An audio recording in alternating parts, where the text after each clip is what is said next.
What's up, guys? AC Card Shark back again. And Mindy. And we're heading out to Perkiomenville, Pennsylvania. By the way, welcome to Flea Market Sundays, episode 16. We're heading out to a new one. Actually, this is a Monday only flea market, and we're on vacation this week. So we figured we'd try out this one since we don't really have a chance to do this on a Monday very often. So we're gonna check it out and bring the camera along with us. Take some shots around. Apparently they have auctions as well as the flea market part, so we're gonna see what they have. Friend of mine, a coworker, she said that they had some video games last time she was there, so we're gonna go check it out for that, and some books and stuff for Mindy and all that kind of good stuff. See what they have around. So we're gonna go check it out. I'll show you some footage, and we'll wrap that up. So we'll cut to some footage now. All right, guys, we just pulled in, and the flea market looks pretty good. There's a lot of tables that aren't full, but there are a lot of tables out here, which is pretty cool. It's a beautiful day out after the hurricane, so that's pretty cool. Is this another tree? I'm not really sure. I didn't want to ask. We were told to go down and park by the willow tree. I'm not really sure where that is, but there are. Should I go with this one? Yeah, wherever you can find a spot, it's great. I guess we're going here. So yeah, we're gonna find a parking spot, and then I'll start filming a little bit more. Alright, guys, we're walking around here. Obviously, as you can see, there's a lot of empty booths here. We got here a little bit late today. It was kind of like a last minute idea that we were going to come here. But there are some booths around. We're going to take a look. Not too promising as far as games are concerned, but there's a lot of cool, fun stuff to look at. There actually is an auction going on straight over that way. We took a look at what they were auctioning off. It was a bunch of junk, I mean, which is typical. But they've been going at it since like 7 o'clock this morning. It's like maybe 11 now. So some guy told us to come back next week on Labor Day weekend. It was going to be a lot busier, so we're going to maybe try back next week as well. And maybe honestly, I may even just combine footage for next week.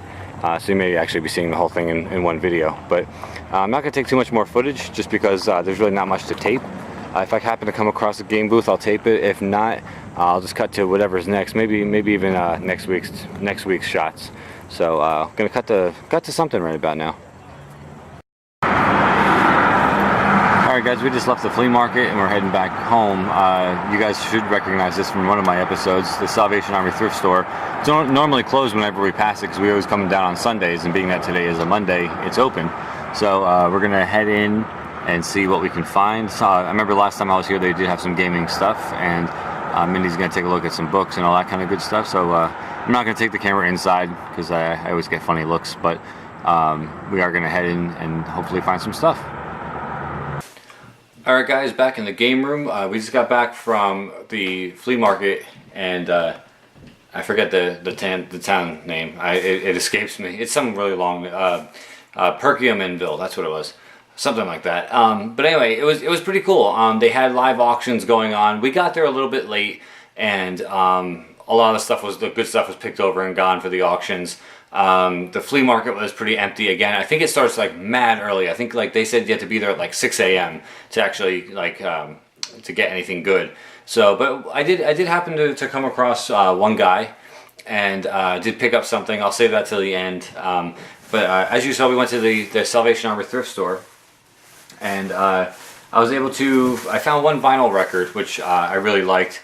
Anyone who's a fan of the 80s will really appreciate this. But it's the soundtrack to The Breakfast Club. And that's one of my favorite movies from the 80s. I don't know who doesn't like that movie if you're a fan of the 80s movies. But the fact that I found the record on, the soundtrack on vinyl record is really awesome. I got it for $3. And I honestly am thinking about even just framing it for the artwork and putting it in the game room for like 80s memorabilia from the classic golden age of video games. But anyway, so that was the vinyl record I picked up. And then I found like a mess of PS1 games at the Goodwill. They had like one or two PS2 games. I think they had like an original Xbox game, but it was all like sports titles and stuff like that, which I'm not really interested in. I did get a lot of sports titles anyway, but I picked up a bunch of PS1 games just to bulk up that collection. They were all $2 a piece, so you can't really beat that deal. First one I picked up was NFL Blitz. It's always a good time. I mean, just to have like a over-the-top football game. I'd rather have this than Madden any day, as far as the old system are concerned. So I figured, why not? But NFL Blitz, I guess that's the first one that came out, like 97 or something like that. Second game I got, again, I'm always a big fan of game show games, like on a video game console. So I picked up Who Wants to Be a Millionaire, and that's the second edition, if you can see that. Second edition. Just a lot of fun. Kind of like a couple videos ago, I picked up The Weakest Link from a guy off of eBay for like, I think $1 or a penny or something like that. They're just a good time, like a time passer. It's fun to do some two-player. I know Mindy would be down with playing this. So if we wanted to come down to the game room and play some games, that's always one that we could bust out. The next two I picked up are part of a series. I actually hate the series because of what they're doing with it, but the fact is, these were actually the ones that were still good. So the first one I got was Tony Hawk Pro Skater 2. Back when Tony Hawk was still a good series, and pretty much the last one that had any kind of decency or a decent gameplay to it, and that's Tony Hawk 3. I've got Tony Hawk 1, I think, for the N64. I don't have it for the PS1. If I come across it, I'll pick it up. But pretty fun time back in the day. So I figured I'd pick them up for $2 each. The next one I picked up, the next two I picked up, I should say, are not complete. They don't have the instruction book, the front cover art, but the spines are perfect. So I figured I would pick them up just because on the shelf and the display, you'll still see the title of the game and stuff. So that's really what I care about with the PS1 games. I don't really care as much about them being complete. I'll show you the back just so you can see what it is. I'm kind of stoked about this one. It's a Railroad Tycoon 2 for the PS1. As you can see, it's missing the front cover art. But like I said, the spine looks good. So I mean, when it's on the shelf and you're looking at it, it'll look good. So it's typical like a builder game, like a Tropico, like a Sim City. For those of you who aren't familiar with the Tycoon games, you're basically building. You're in business to build railroads and to make money and everything else. And I like games like that, like strategy sim games like that. They're kind of fun. The next one I picked up, again, missing front cover art, but the spines are good. The game is called Pro Pinball. Again, I'm a big fan of pinball games, and there you can see the spine, good shape. So again, on the shelf, you're looking at it pretty good. Just a generic pinball game. Supposedly it's really hard. Actually, the guy who was in line behind me at the Goodwill, not the Goodwill, the Salvation Army, he was saying how hard that game was, and I was like, "You actually know this game?" And he's like, "Yeah." He's like, "I'm actually a tournament pinball player in real life on real tables, and this one was like harder than that." And blah, blah, blah. I was like, "No, thanks. Like for $2, I don't care. If it sucks, it's $2. I don't really care." So anyway, I mean, he was a nice guy, but it was just like I wasn't even talking to him, and he just happened to see I was buying that game, and he just started talking to me about it. Anyway, the last game, I picked up 7 total games. The 7th game.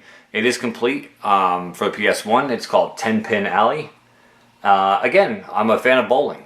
So pretty much, I mean, the graphics look pretty crappy and everything else, but it's a bowling game. I really don't know how badly you can mess up a bowling game. I could be wrong.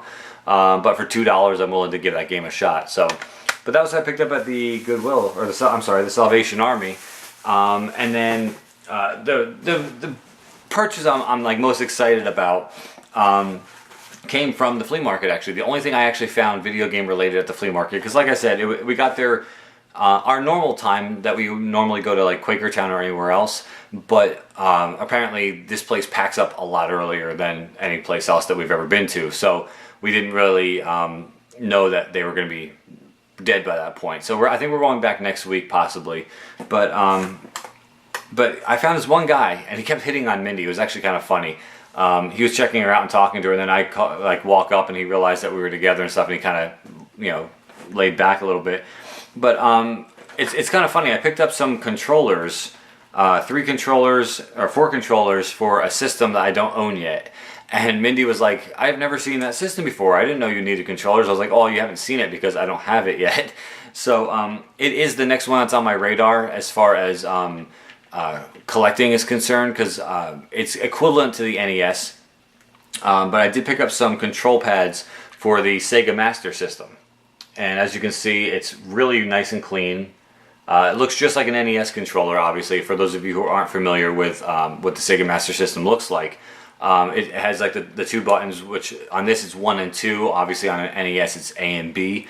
The directional pad is right here. And there's no start and select. That's like the only difference, really. And it has pretty much like the same what do you call it, like pin connectors as like Genesis and like Atari games and all that kind of stuff.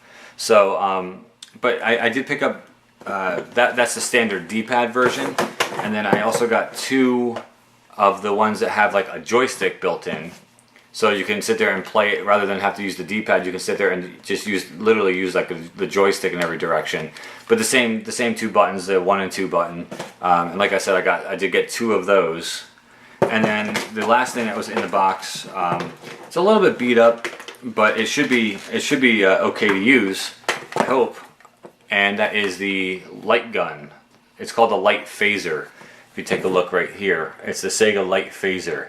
But again, modeled after, see, it still has some good click to it, but modeled after the Nintendo Zapper. And that's the Light Phaser right there. So I figure that's the next system that's on my radar is the Sega Master System. That's what I would like to pick up for my collection next.